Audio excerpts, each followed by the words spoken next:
ഇവിടെ നിന്നല്ലേ നമ്മുടെ സ്വന്തം ആലപ്പുഴയിലാട്ടോ. പരിപാടി എന്താ വെച്ചാൽ കുറച്ച് ബാർബിക്യൂ കഴിക്കണം. പിന്നെ ആലപ്പുഴൻ്റെ സ്വന്തം സ്വകാര്യ അഹങ്കാരമായ കുറച്ച് കരിമീൻ മപ്പാസ്, കരിമീൻ പൊള്ളിച്ചത്, കരിമീൻ തിരിച്ചതോ മറച്ചത് എന്തൊക്കെയുണ്ട്. അപ്പോൾ ജോസേട്ടോ ആണല്ലോ അല്ലേ?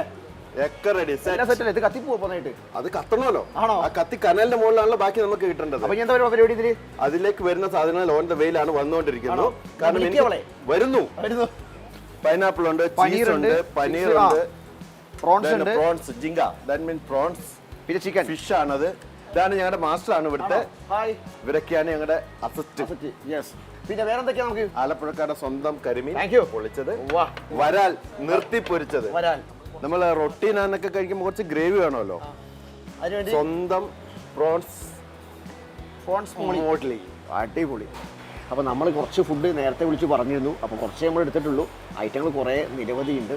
അപ്പോൾ റൂഫ് ടോപ്പിൽ ഇങ്ങനെ ഒരു മൊത്തം വലിയ സെറ്റപ്പ് റെസ്റ്റോറൻറ്റ്, അതിന് പുറമെ തൊട്ട് താഴെ റെസ്റ്റോറൻറ്റ് താഴെയുണ്ട്. അപ്പോൾ നമുക്ക് എന്തായാലും കരിമീൻ ലേശം നോക്കാം. കരിമീൻ്റെ മണം കാരണമേ ഇവിടെ ഇരിക്കാൻ പറ്റുന്നില്ല.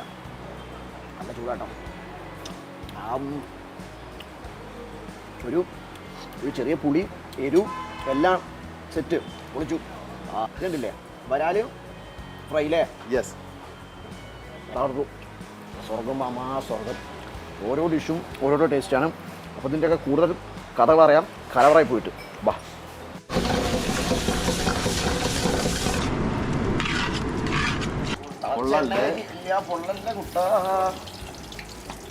കരിമീൻ എന്താ ചെയ്യുന്നത്? ഇന്നിപ്പോ നമ്മളിപ്പോ ചെയ്യാൻ പോകുന്നത് കരിമീൻ പൊള്ളിച്ചാണ് ചെയ്യാൻ പോകുന്നത്. അധികം നമ്മൾ ഡയറക്റ്റ് പോയി കഴിയില്ല.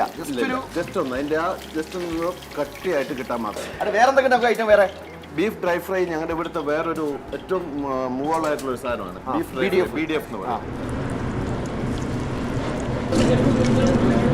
നമ്മുടെ കരിമീൻ പൊള്ളിച്ചതിന്റെ മസാലയാണ് ഞാനിപ്പോൾ ഉണ്ടാക്കിക്കൊണ്ടിരിക്കുന്നത്. ഇതിന്റെ മെയിൻ ആയിട്ട് വരുന്ന ഐറ്റം എന്ന് പറഞ്ഞാൽ ചെറിയുള്ളി, സവോള, പിന്നെ എന്താ പറയുക ടൊമാറ്റോ വരുന്നുണ്ട് ലൈറ്റായിട്ട്, ചില്ലി പൗഡർ, കൊറിയാണ്ടർ, മഞ്ഞപ്പൊടി എല്ലാം ആയിട്ടുള്ള ഒരു കോംബോ ആണത്. അത് പൊള്ളിച്ചത് മസാല റെഡി. യെസ്, പൊള്ളിച്ചതിന്റെ മസാലയാണ്. ആ കരിമീൻ നമ്മൾ ഇങ്ങോട്ട് പതിയെ വെക്കുന്നു. അടിപൊളി. സെറ്റ്.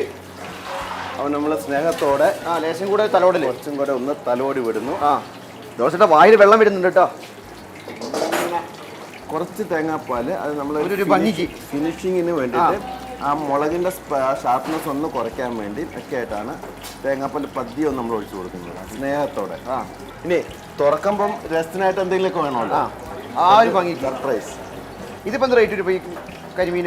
ഇതിനിപ്പോൾ ഒരു 280 രൂപ റേറ്റ് വരും. പതിയെ പൊള്ളിക്കാനായിട്ട് വെക്കുവാണ്. അതിന് പൊള്ളിക്കും. യെസ്, ആ നീരാവിയിൽ അവൻ ജസ്റ്റ് ഒന്ന് കുക്കായി വരും. നമുക്ക് ആ സമയം വരാല് ഫ്രൈ ചെയ്താലോ?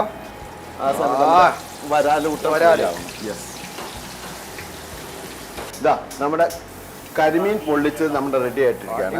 അപ്പൊ അവനെ നമ്മൾ പതിയെ ചാറോടുകൂടി പ്ലേറ്റിലേക്ക് പതിയെ ഇങ്ങനെ മാറ്റുന്നു. കരിമീൻ സെറ്റ് ആയിട്ടുണ്ട്. നമ്മളെ വരാലും സെറ്റ് ആയിട്ട് രണ്ട് സാധനം, രണ്ട് പിടക്കണ ഐറ്റങ്ങളാണ്. പൈസ ഞാൻ ക്യാ ഹേ? മലയാളം മാലും നെയ് തോട മാലും നെയ് മാലു. ഇതെന്താ ഉണ്ടാക്കുന്നേ? ഇത് കാശ്മീർ നാൻ. മലയാളം അറിയാം അല്ലേ? കാശ്മീരി നാൻ. ഇത് സ്വീറ്റോ? ചീസ് എടുത്തിട്ട് അതിൽ സ്ലൈസ് ചെയ്തിട്ട് ഇത് നമ്മളിങ്ങനെ ചുട്ടെടുക്കുക. എങ്ങനെ വേവിക്കും അറിയോ? വേവിക്കേണ്ട ഹിന്ദി അറിയില്ലല്ലോ, എന്താ ചെയ്യാ? പഞ്ചാബി ഹൗസിൽ രമണൻ പറഞ്ഞ പോലെ ചപ്പാത്തി നെഹി നെഹി ചോർ ചോർ. പഞ്ചാബി രമണൻ രമണൻ എന്നറിയില്ല. അപ്പൊ ഇതിങ്ങനെ ഇത് വേവിക്കുക കേട്ടോ. അപ്പൊ ഞാനിതിന് റേറ്റ് അന്വേഷിച്ചു. ഇതിനൊരു പീസിന് ആകെ 45 രൂപ റേറ്റ് വരുന്നുള്ളൂ. ഇപ്പൊ 2-3 കഴിക്കാനുള്ള മാത്രം വലിപ്പമുണ്ട്. പൊളിച്ചു പൊളിച്ചു. പറ മലയാളം പറ. പൊടിച്ചല്ല പൊളിച്ചു. പൊളിച്ചു ആന്നല്ല. ആലപ്പുഴ എത്തിക്കഴിഞ്ഞാൽ ആരോട് ചോദിച്ചാലും അറിയാം. നമ്മുടെ പാതിരാപ്പള്ളി എത്തിക്കഴിഞ്ഞാൽ എനിക്ക് റെസ്റ്റോറൻറ്റ് വന്നു കഴിഞ്ഞാൽ അടിപൊളി ഭക്ഷണം കഴിക്കാം. അപ്പോൾ രാവിലെ 10 മണിയൊക്കെ എത്തിക്കഴിഞ്ഞാൽ ഗംഭീരമായി ഫുഡ് കിട്ടും. അപ്പോൾ എന്തായാലും അടുത്തൊരു വീഡിയോ വീട്ടിൽ പാക്കണം. അതുവരേക്കും ടാറ്റാ ബൈ.